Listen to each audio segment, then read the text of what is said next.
11 में हम भारत लौटे। लौटने के बाद जो हमने काम किया है, बोलचाल की भाषा में लोग उसको बताते हैं कि नेताओं की और दलों को मदद किया, जिसका हाथ पकड़े वही जीत गया। जिस व्यक्ति को हम लोग के परिवार में राजनीति से कोई लेना देना नहीं, साथ उसको जानता नहीं राजनीति क्या होता है। हमसे लोग बड़े बड़े नेता पूछने आते हैं कि हमको चुनाव कैसे लड़ना जीतना। उस काम को 10 वर्ष किए और ऊपर वाले की कृपा है कुछ सफलता भी मिली। लोग बताते हैं कि जिसका हाथ पकड़े वही चुनाव जीत गया, और बहुत उसमें नाम भी कमाए। लोग बताएंगे आपको कि बहुत पैसा भी कमाए, जितना पैसा आप सोच नहीं सकते।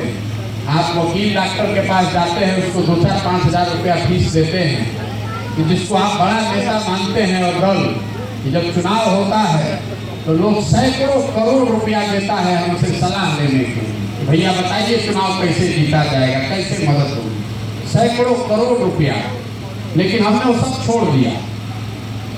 2021 में हमने तय किया कि अब इस काम को नहीं करना है। आपके मन में ये बात आएगा, भाई इतना पैसा नाम छोड़कर क्यों पैदल घूम रहे हैं। हमारे घर वाले भी कह रहे हैं कि भाई ये क्या पागलपन शुरू कर दिए हो, रोड पर घूमने से तो बिहार नहीं सुधरेगा। लेकिन 10 वर्ष हमने जो काम किया, मैंने बहुत करीब से नेताओं को, दलों को करीब से देखा, ये अनुभव किया कि नेताओं के, दलों के जीतने से समाज की दशा नहीं बदलती।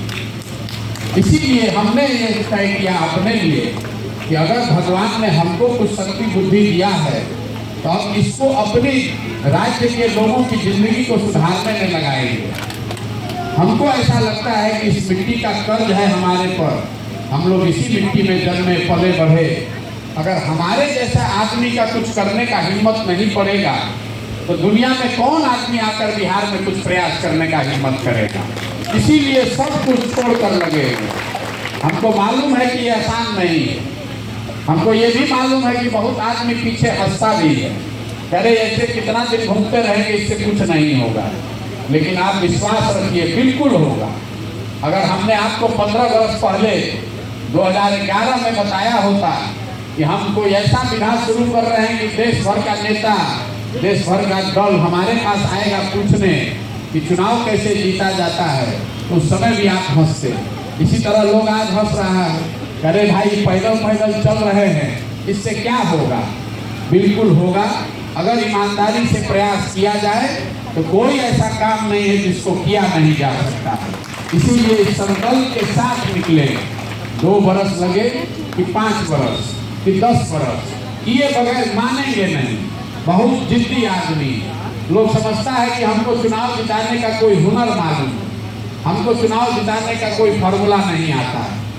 हमारे गुरुओं ने, माता पिता ने हमको एक ही चीज सिखाया है, जिस काम को लीजिए उसको बहुत ईमानदारी से, पूरी ताकत से कीजिए। अब बिहार में अगर आ गए हैं तो यहाँ खूंटा गाड़ लिए हैं, डरते किसी से नहीं, और पूरी ताकत से जितना कोई मेहनत करे उससे 4 गुना ज्यादा मेहनत करें। 12 घंटा चलना पड़े या 16 घंटा, चुनाव जीते ना जीते, ये किए बगैर मानेंगे नहीं। 11 महीना से हम अपना घर परिवार छोड़कर पैदल चल रहे हैं। 3600 से ज्यादा गांव में हम गए हैं अभी तक। जहाँ जाते हैं लोग यही ज्ञान बखानता है, ये भैया पढ़ाई नहीं है, ये भैया रोजगार नहीं है। बिहार की ऐसी कौन समस्या है जो यहाँ बैठे हुए लोगों को पता नहीं। सबको मालूम है कि यहाँ क्या दिक्कत है। आपको ये नहीं पता है कि ये दिक्कत सुधरेगा कैसे। आप और हम 5 बरस बैठ के गाना गाते हैं, ये चर्चा करते हैं कि यहाँ क्या क्या गलत है, लेकिन जिस दिन वोट देने की बारी आती है उस दिन सारी बात भूल के बिहार में सिर्फ 4 बात पर ही वोट पड़ता है। और इसमें ऐसा नहीं है कि खाली अगड़े पिछड़े अलग अलग है, चाहे आप पढ़े लिखे हैं या बेरोजगार हैं, धनी हैं, गरीब हैं, अगड़े हैं, पिछड़े हैं, महिला पुरुष, सबका स्वभाव चुनाव के दिन एक ही जैसा है। चुनाव के दिन आपको अपनी परेशानी, अपने बच्चों की परेशानी में भूल जाते हैं। उस दिन आपको याद रहेगा अपना जात, अपने जात का कौन खड़ा है, वो नेता अच्छा हो या खराब, आपका काम किया हो या न किया हो, अपने जात का है तो 100 गुण माफ है, उसी को जाकर वोट दीजिएगा। आप में से कुछ लोगों को ये भी लगता है कि बिहार में हर आदमी जाते पर वोट दे रहा है, तो इस बात में कोई सच्चाई नहीं। हम बहुत अपने अनुभव से आपको बता रहे हैं। अगर आपको हमारी बात पर भरोसा नहीं है तो आप अपनी दशा देख लीजिए। आप यहाँ मोदी जी को वोट दिए हैं, मोदी जी के जाति के कितने लोग आपके गांव में रहता है? एक भी आदमी नहीं रहता है। तो मोदी जी को वोट पड़ता कैसे? वो पड़ता इसलिए है कि जो लोग जाति से बच गए वो धर्म के नाम पर हिंदू मुसलमान बनकर वोट दे रहे। ए भाई, पुलवामा हो गया, मुसलमान को पाकिस्तान को सबक सिखाना है। सब लोग चलिए, सब चीज भूलकर नीचे नहीं ऊपर देखिए। सब लोग यही कह रहे हैं वोट क्यों दिए थे? कहता है ऊपर देख के दिए थे। तो ऊपर देख के चलिएगा तो नीचे ठोकर लगेगा ही। तो अगर आप जाति से फंसे तो धर्म, जाति से बचे तो धर्म में फंसे। जो दोनों से बच गए, समाज में एक वर्ग ऐसा भी है जिसने लालू जी का जंगल राज देखा। तो लोग बताते हैं जाने दीजिए, पढ़ाई नहीं है, रोजगार नहीं है, कम से कम अपराध तो कम है, कम से कम अपहरण नहीं हो रहा है, डकैती नहीं हो रही है। तो लालू जब आप राज वापस न आए, इसी डर से फिर जाकर भाजपा को वोट देते हैं। चाहे आपने जितना तय किया हो, इस बार भाजपा के आदमी को वोट नहीं देंगे।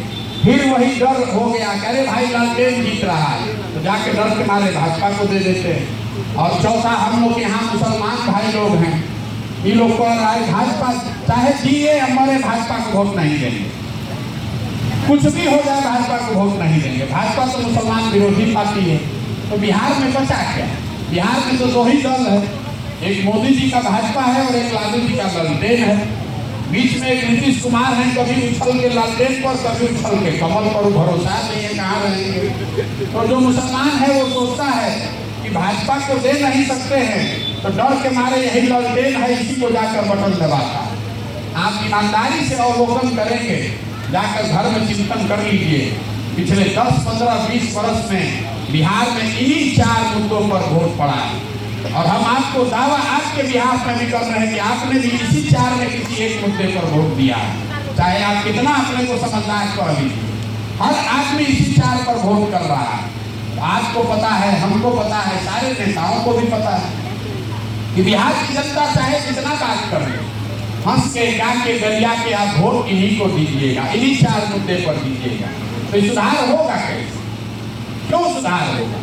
हम 3600 गांव में जहां पर बोलने गए, एक सवाल सबसे पूछते हैं, सब जगह सबसे पूछते हैं कि भाई पढ़ाई का व्यवस्था सुधरना चाहिए कि नहीं। हर आदमी का कहना भैया बिल्कुल सुधरना चाहिए। जो खुद अनपढ़ है वो भी चाहता है कि पढ़ाई की व्यवस्था सुधरे। अगड़े हैं, पिछड़े हैं, हिंदू, मुसलमान, महिला, पुरुष सब कहता है कि ना पढ़ाई का व्यवस्था सुधरना चाहिए। फिर उससे सवाल पूछते हैं कि अपने बच्चे के नाम पर बताइए कि आपने कभी जीवन में पढ़ाई के लिए वोट दिया है? तो मैं आपको बिल्कुल दावे से कह रहा हूँ 3600 गाँव से ज्यादा में आज तक एक आदमी भी, एक महिला भी किसी ने हाथ नहीं उठाया है कि भैया हमने पढ़ाई के लिए वोट दिया। और आपके गांव में भी किसी का दम नहीं है कि कहे कि हम पढ़ाई के लिए वोट दिए। तो फिर क्यों चर्चा कर रहे हैं कि भैया पढ़ाई सुधरना चाहिए? जब आप पढ़ाई के लिए वोट नहीं करते हैं, आप रोजी रोजगार के लिए वोट नहीं करते, तो वो आपको मिलेगा कैसे? लोकतंत्र का ये मूल सिद्धांत है। आप दिन रात इस चर्चा में है कि किसको वोट दें। हम गांव गांव जाकर आपको ये सिखा रहे हैं कि आप किसको वोट देंगे इसका कोई महत्व नहीं है। वोट किस बात के लिए दे, इस बात का महत्व है। लोकतंत्र की में आपके वोट की ये ताकत है। आप वोट जिस बात के लिए दीजिएगा, चाहे आरजेडी को दीजिए या भाजपा को दीजिए या किसी तीसरे को दे दीजिए, लेकिन अगर आप पढ़ाई के लिए वोट देंगे तो पढ़ाई सुधरेगा ही सुधरेगा। वो एकदम लीक कर रहा है।